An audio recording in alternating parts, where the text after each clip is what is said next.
on out at sea. The poet Anne Stevenson once wrote, "The sea is as near as we come to another world."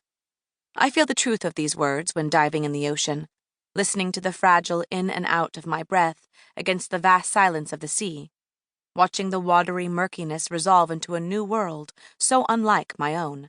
And when I read stories about copulating sea slugs with thorny penises, or camera-harnessed beluga whales suspected of Russian espionage, or of an offshore sailor in the Indian Ocean watching a fireball fall from the night sky, claiming to have witnessed the last moments of missing Malaysia Airlines flight MH370, I feel like I am poring over alien transmissions from another planet.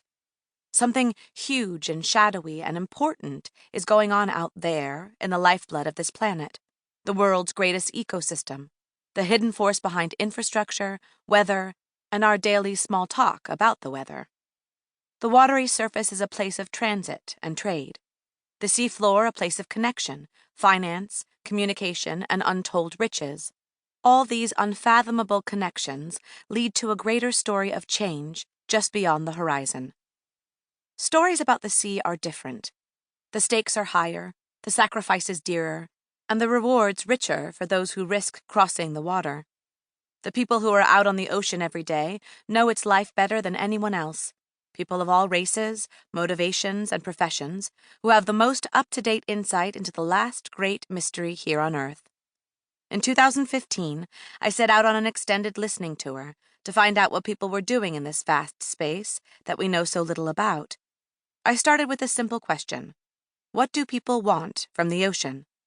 I was drawn to refugees crossing the Mediterranean on barely seaworthy boats, to cruise ship workers disappearing overboard, to hobby sailors cruising off into storms, to a cinematographer shooting underwater scenes for blockbuster movies, to a water-dwelling community fighting eviction, and to a biologist tracking an ancient species that was being erased from the water.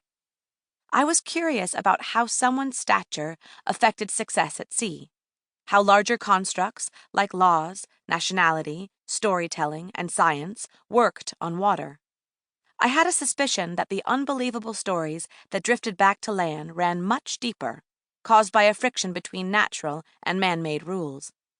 The only way to find out if I was right was to talk to people, to hear stories of what they were experiencing. Only then might I begin to piece together the larger story of a changing ocean.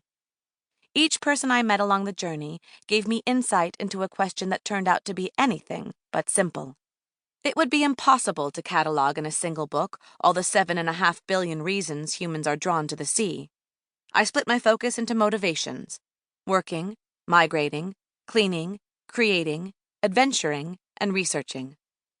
The most common motivation for going to sea, unsurprisingly, was money.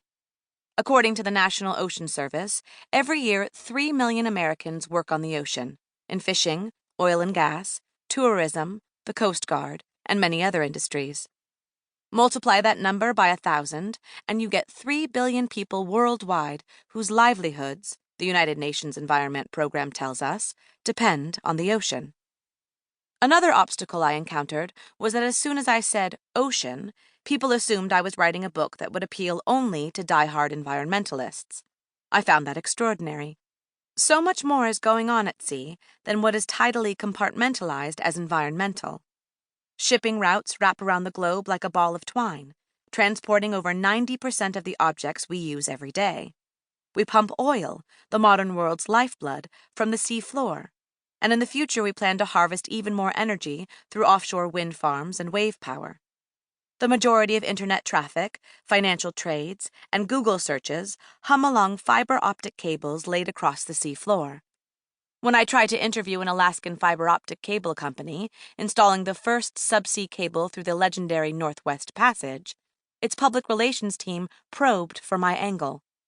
They asked if I was writing a story about the impact of sonar mapping and noise on marine mammals. Yes, I said. I was curious about that.